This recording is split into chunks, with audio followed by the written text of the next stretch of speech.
Who am I? That's the question we're going to deal with today. And it's not that soul-searching question. It's that question that's laid out in verse 11, the last verse that our friend read today. Who am I? What is it that God saw in us that caused him to say, yeah, I want that person. I want them to be a part of my family. Perhaps that's a question you've already considered. Perhaps it's a question that you struggle with every day.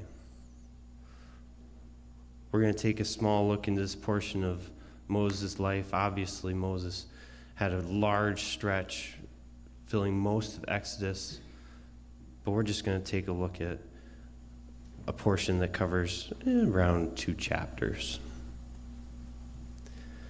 Our beginning passage, of course, Exodus 3, verses 1 through 11.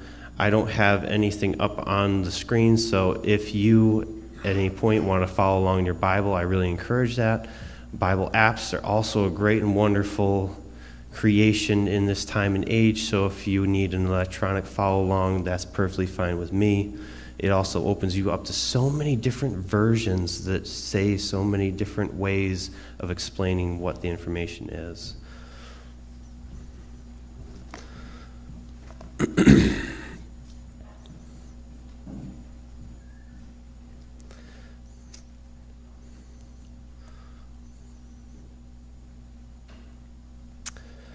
So I'm just going to read through that one more time.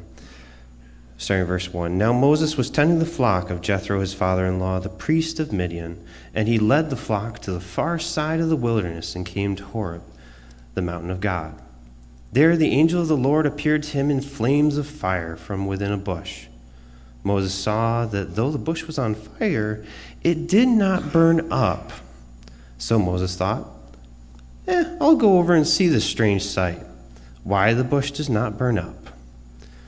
When the Lord saw that he had gone over to look, God called to him from within the bush, Moses, Moses! And Moses said, Here I am. Do not come any closer, God said.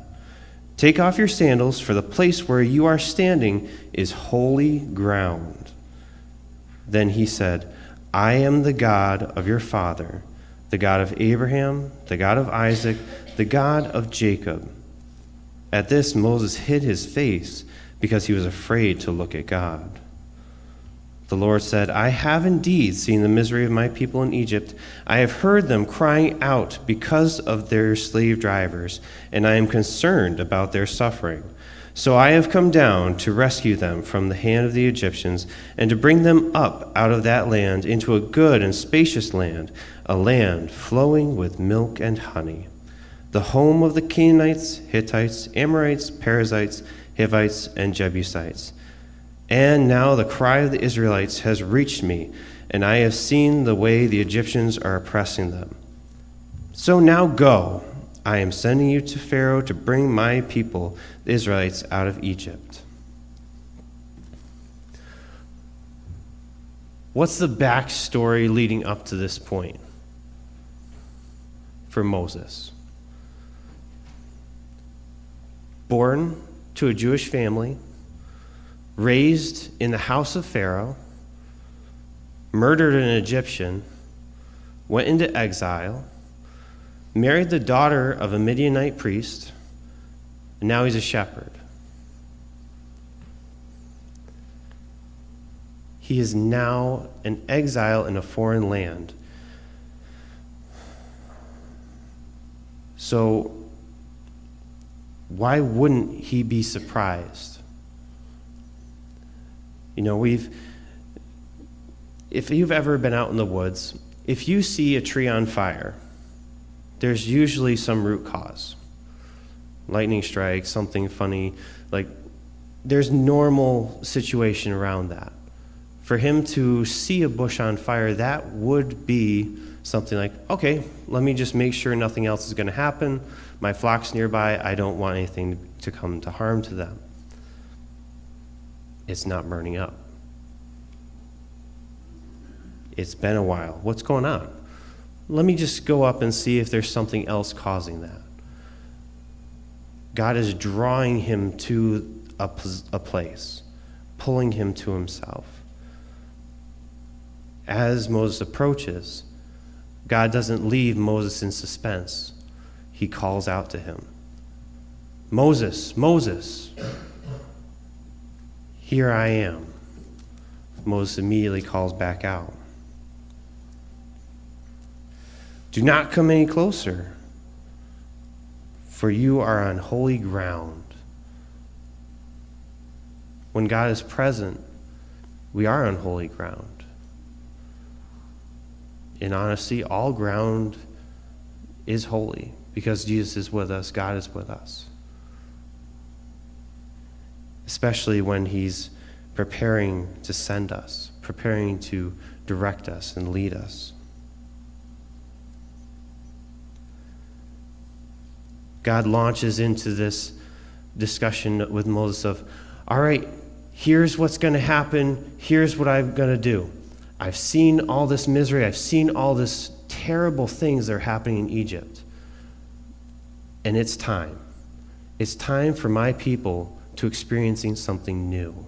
It's time for them to be renewed in me.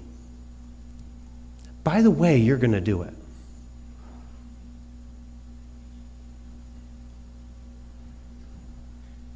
Do you think Moses was just a little surprised by that big hook? Here I am, an exiled shepherd, out in the middle of nowhere. Here I am talking to God through a burning bush. And I'm excited. This is all great stuff. I am a Jew. I'm greatly excited by all these things that God's going to do for the Jewish people. It's great stuff, Lord. Oh, I'm going to do it? I murdered somebody. Who am I that I should lead the people out of Israel?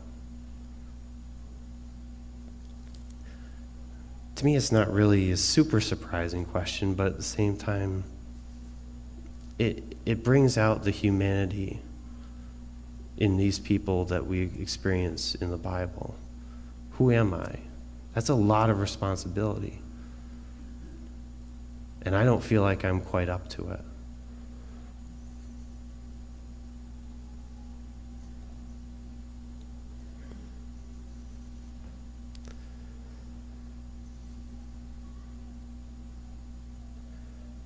It's also a question that some of us may be asking ourselves. Who are we? What credentials do we have that validate us for service? Who am I to be a part of a ministry? Who am I to lead a small group? Who am I to lead within the church? Who am I to be a teacher? Who am I even to be the pastor? That's a lot of responsibility. It can be daunting. It can be scary to take on that role because all of a sudden people are looking at you. All of a sudden you are the focal point.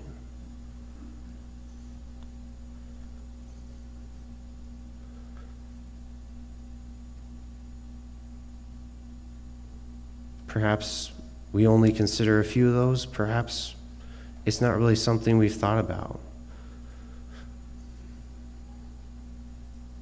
But Moses was asking God what validated him to be that leader.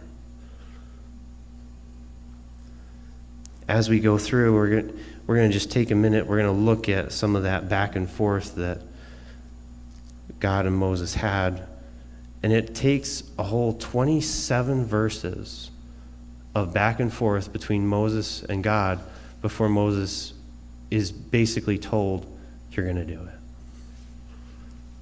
I appreciate your concerns, you're going to do it. I don't have the power. Oh, it's off. That might help. Woo. All right. Another apology. For some reason, my creation thought the answer should not be on the right side. It should be way over on the right side. No, wait, right side, left side. I'm not good at doing things backwards. I'm not even good at things doing frontwards. Anyway, concerns on the left, answers on the right. What was Moses really concerned about? All right.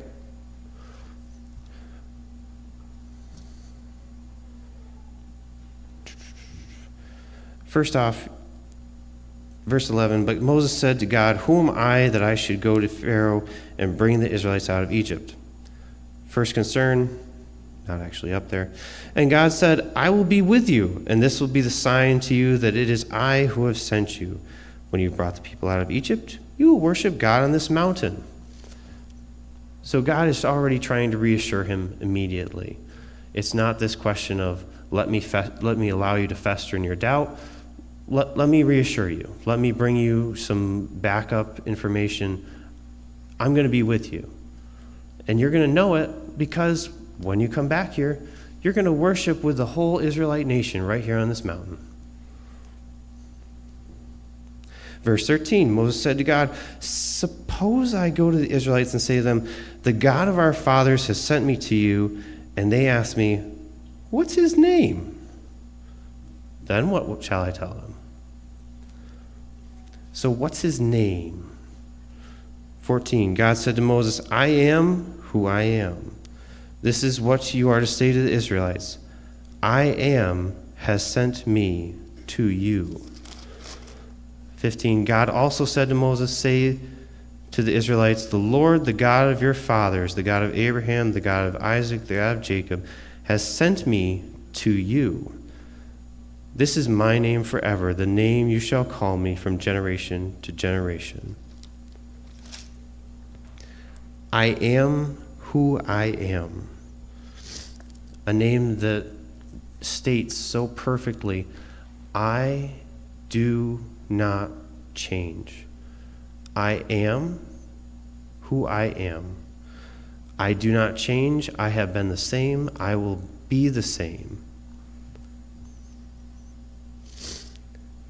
My Bible also gives me the concept of, or I will be what I will be. I am it. God of our fathers. A recommendation that the Israelites would also have recognized, because there is only one God of their fathers, the God of Abraham, the God of Isaac, the God of Jacob. A note that is repeated throughout the Old Testament, the God of our fathers, and specifically those three patriarchs that are very revered. Another accreditation of who the God is that Moses is bringing to these people. Another credential for Moses as his right to lead.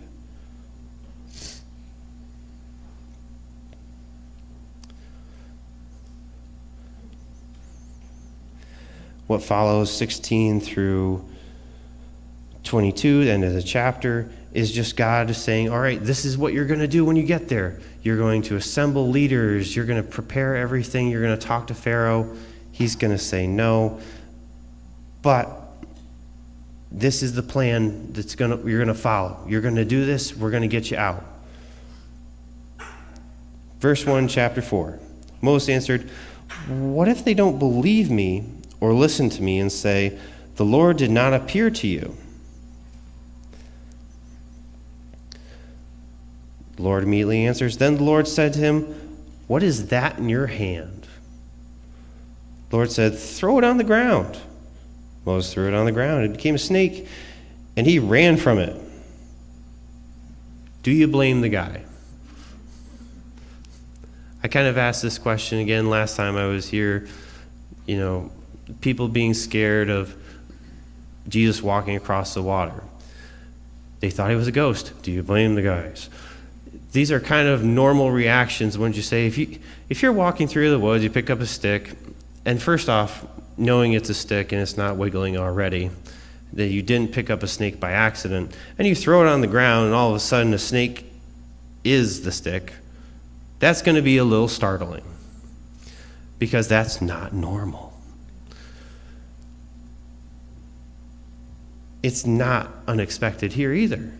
Moses is having a very relative reaction to what is going on.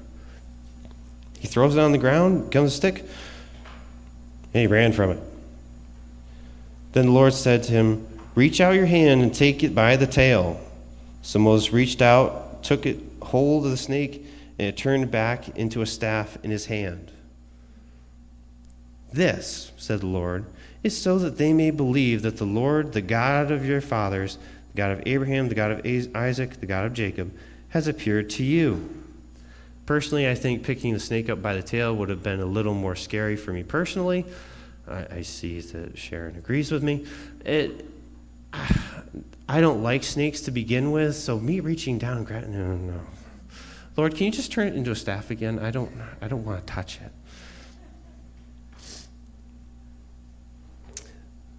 But God says, this is another credential, another verification to my people that you are legitimate. I am sending you. This is a sign that I have given you to share in the moment that is correct. Then the Lord said, verse 6, "Put your hand inside your cloak." So Moses put his hand in his cloak. And when he took it out, the skin was leprous. It had become white as snow. Everybody knows what leprosy is? Anybody have a question about that? Perfect. Leprosy is a skin-eating disease that was very common and actually still does exist in certain areas of the world. It was a death sentence, basically. You had to live by yourself for the rest of your life or until it, got better, if it ever got better. It wasn't a good thing.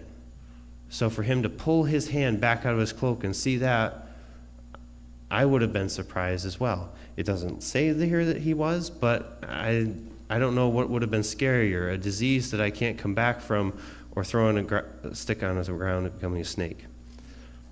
Both very strong visual things that God is giving Moses as signs here. "Now put it back in your cloak," he said. So Moses put his hand back into his cloak, and when he took it out, it was restored like the rest of his flesh. Then the Lord said, "If they do not believe you or pay attention to the first sign, they may believe the second. But if they do not believe these two signs or listen to you, take some water from the Nile and pour it on dry ground. The water you take from the river will become blood on the ground." As we progress through the rest of Exodus, the first sign that Moses... All good? Okay. Just want to make sure we don't have any problems. First thing that Moses does is he turns the Nile River totally to blood. Yet another very visible, very big sign. Because to turn water from water into something else in that time period would be very difficult, or you would need something additional. So for him to pour it out on the ground, a very stark thing to be a part of.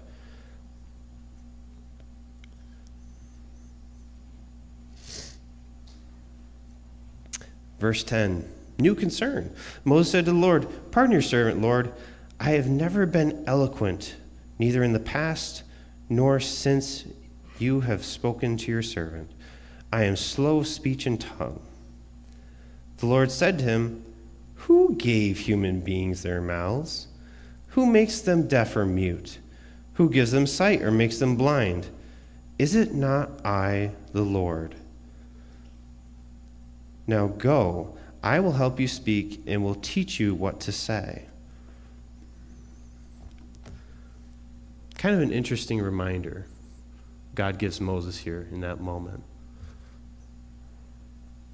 Moses, I'm not a good public speaker. I'm slow of speech. I don't really feel like I'm qualified to speak in front of a crowd. It just doesn't, it's not going to be good. Who made you? I am God. I am coming to you. I created you. I have made every part of you.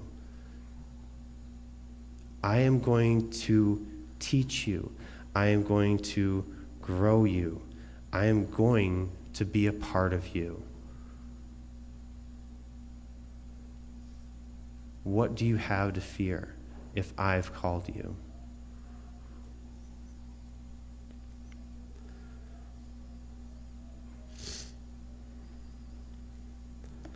Even with all of that, verse 13, chapter 4.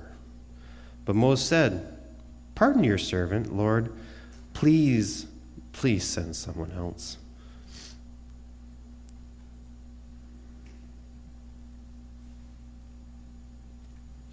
Then the Lord's anger burned against Moses. And he said, "What about your brother Aaron the Levite? I know he can speak well. He is already on his way to meet you, and he will be glad to see you. You shall speak to him and put words in his mouth. I will help both of you speak and will teach you what to do. He will speak to the people for you, and it will be as if he were your mouth, and as if you were God to him. But take this staff in your hand so you can perform the signs with it." One moment.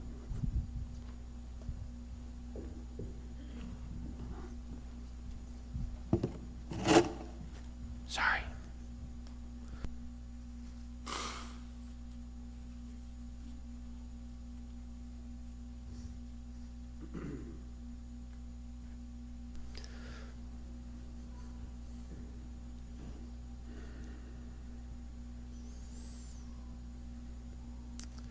This is how it ends.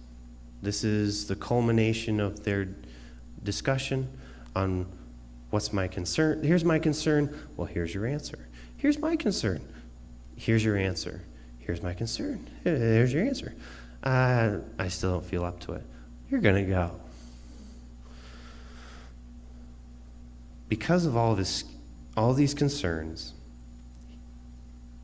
end of the chapter, he loses out on a portion of who he could have been. He loses out on a portion of what it could have been. Because now his brother Aaron is a big part of the decision-making process, a big part of his whole discussion with everybody. Sort of makes you wonder, if Aaron hadn't been as important, would the whole golden calf thing have come up later in Exodus?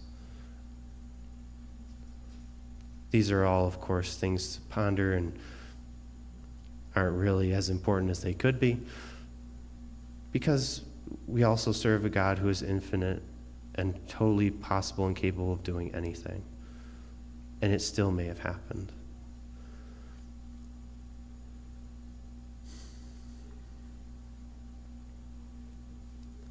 When God calls us, does he look at only one part of who we are?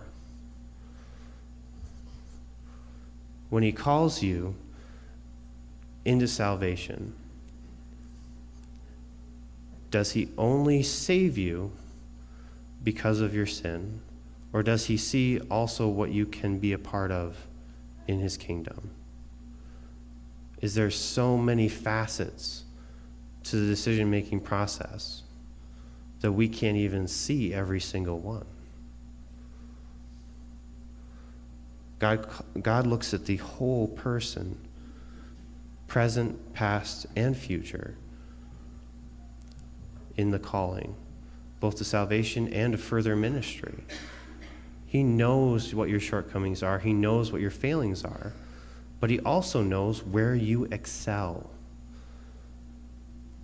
Where there's room for improvement, there's also places where you're already so far ahead that he wants you to really excel in what you already have.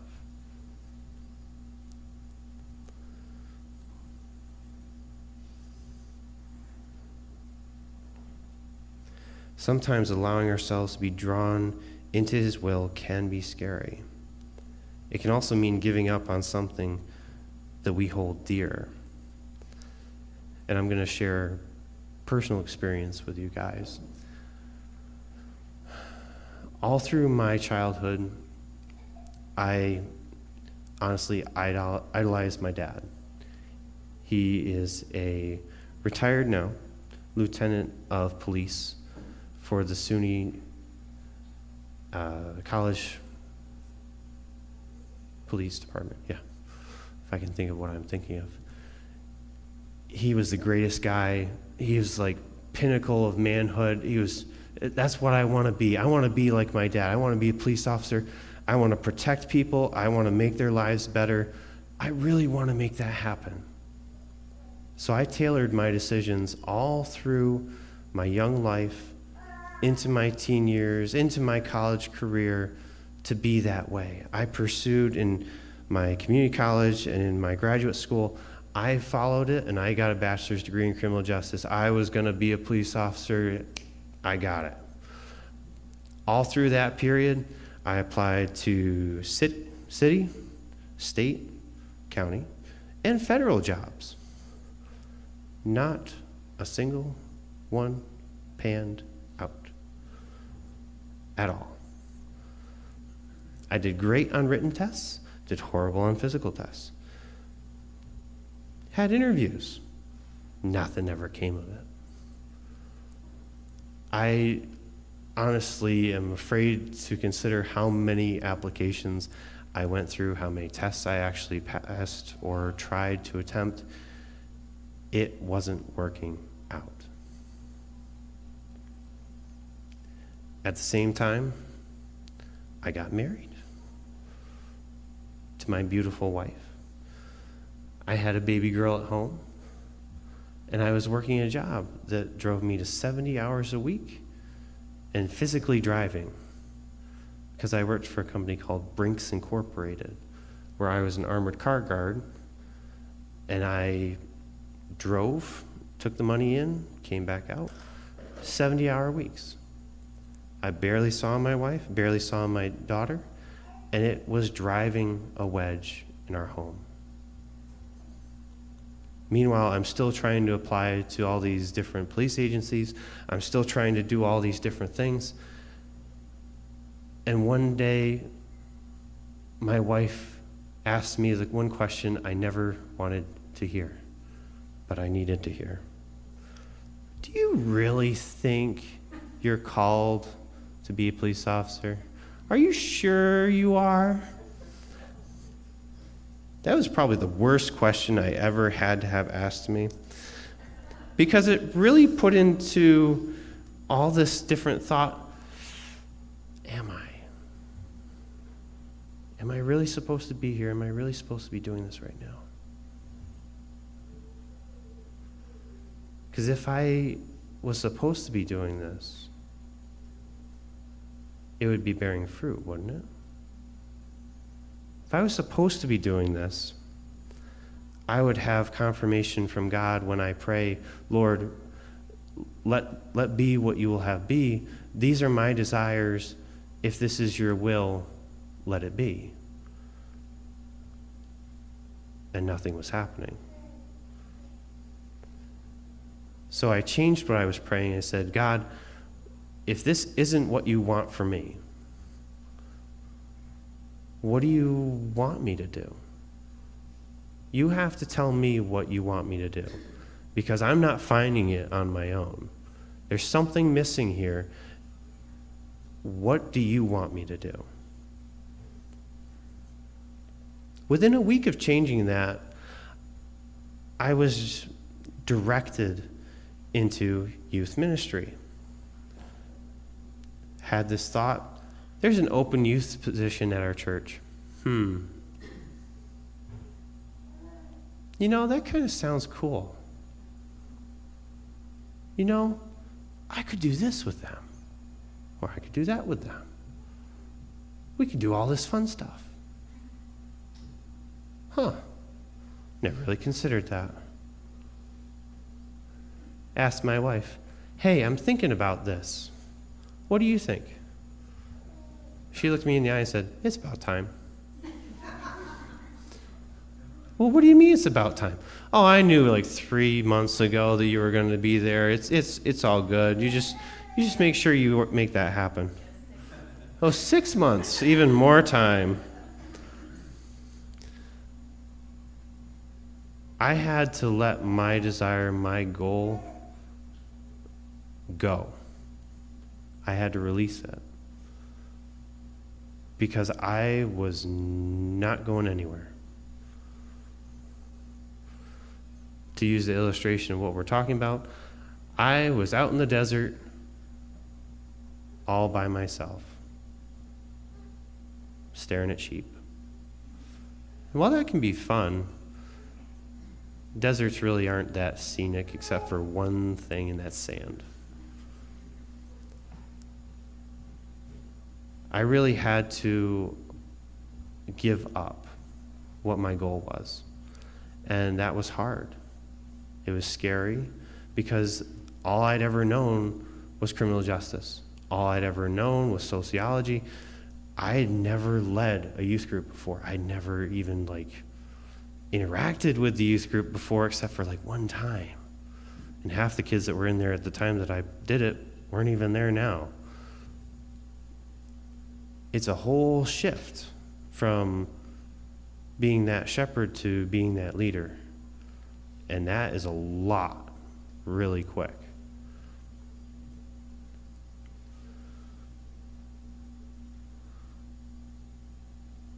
But is it worth it?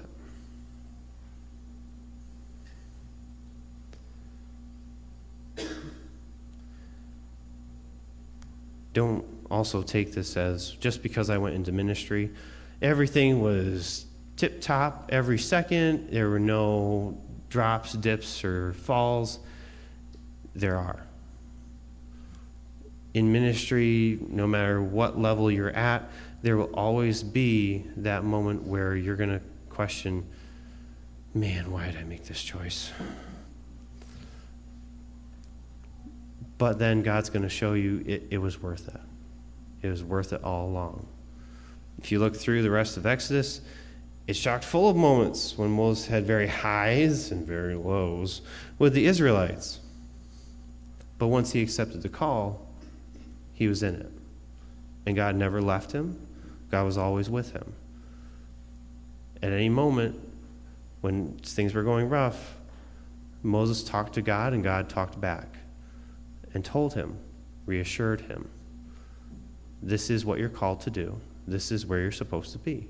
I placed you here. You've got this.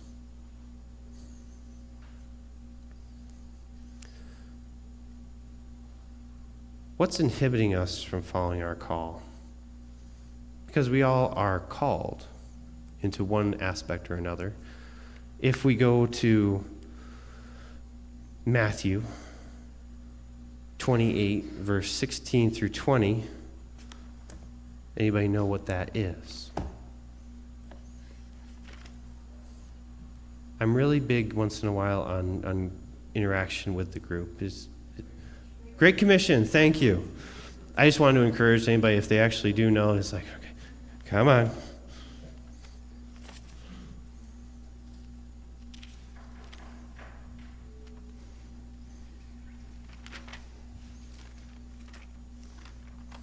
If I can even get there. All right. Matthew 28, 16 to 20. Then the 11 disciples went to Galilee, to the mountain where Jesus had told them to go.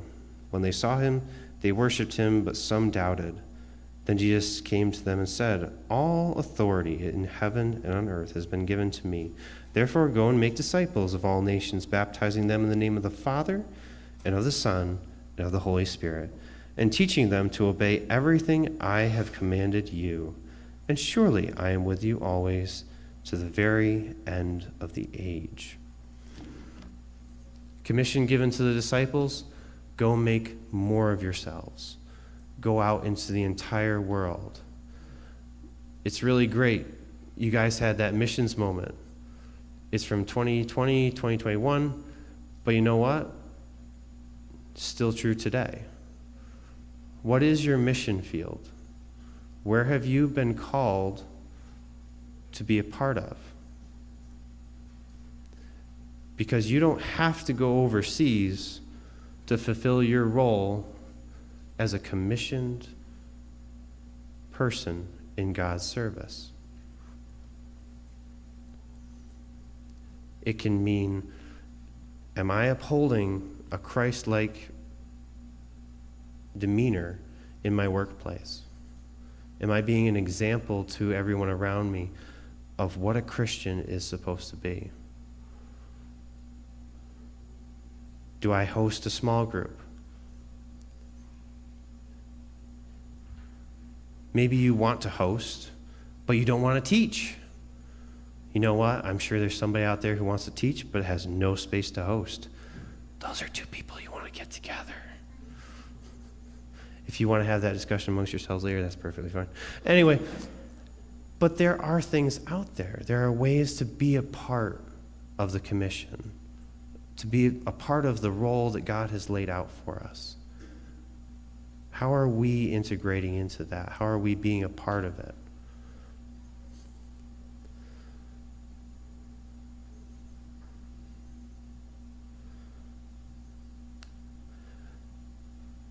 None of us is perfect. None of us are flawless. In this sinful world, we can't be. You know, Moses being worried about his overall character, it can be a valid concern at times, but it can also be the one thing holding you back. God knows you, like Moses, from the point of birth to now to the future. He knows all that you are, and he still wants you. He still wants you to be a part of that commission that he's got for you. So what is holding you back? If you're looking and you're worried about that, look through the rest of the Bible.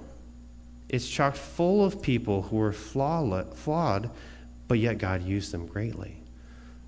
Examples, the disciples.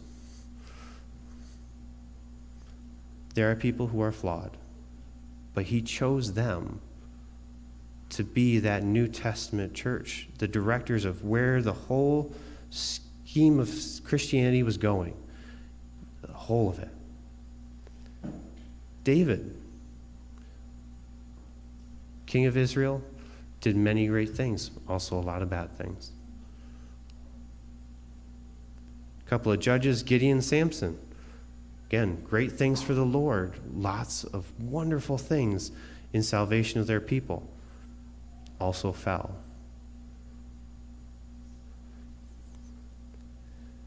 When they followed the directive that God had laid before them, they were unstoppable.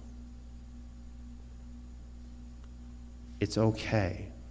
God knows you. He knows that there is that possibility of failure. Because of the world we live in, because of who we are, there is that possibility. But if we don't step out, if we don't follow the directive, we've already failed. We're already giving up. And it's a really hard place to be in when God doesn't give you any other choice but his. Because that might mean dragging you through a few different things before you get there.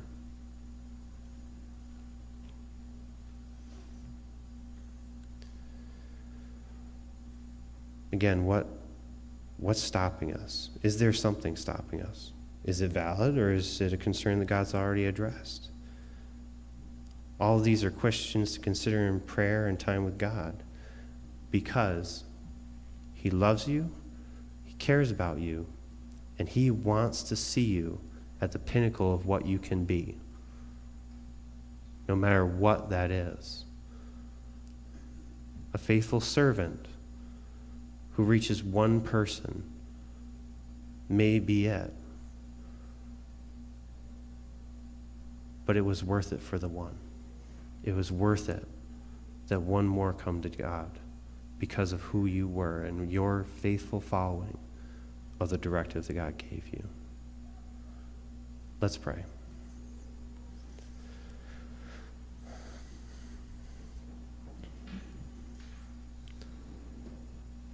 Lord, thank you. Thank you for this church. Thank you for their faithfulness, their willingness to follow you and be led by you. I thank you that you've placed Aaron here and Bonnie both. I praise you for their willingness to follow in your footsteps in the directive that you gave them, and also for all the ministries that are here. Each person who is a part of all of those, Lord, I pray a blessing on them, that you would richly grow their efforts, Lord. Thank you. I pray that as we go out, Lord, that we would consider, what is our calling? Who are we? And what can we do that you have directed us into, Lord? Let us not be fearful. Let us not be weary. Let us go forth in the glory that is you, Lord. Thank you. Pray this in your name of Jesus. Amen.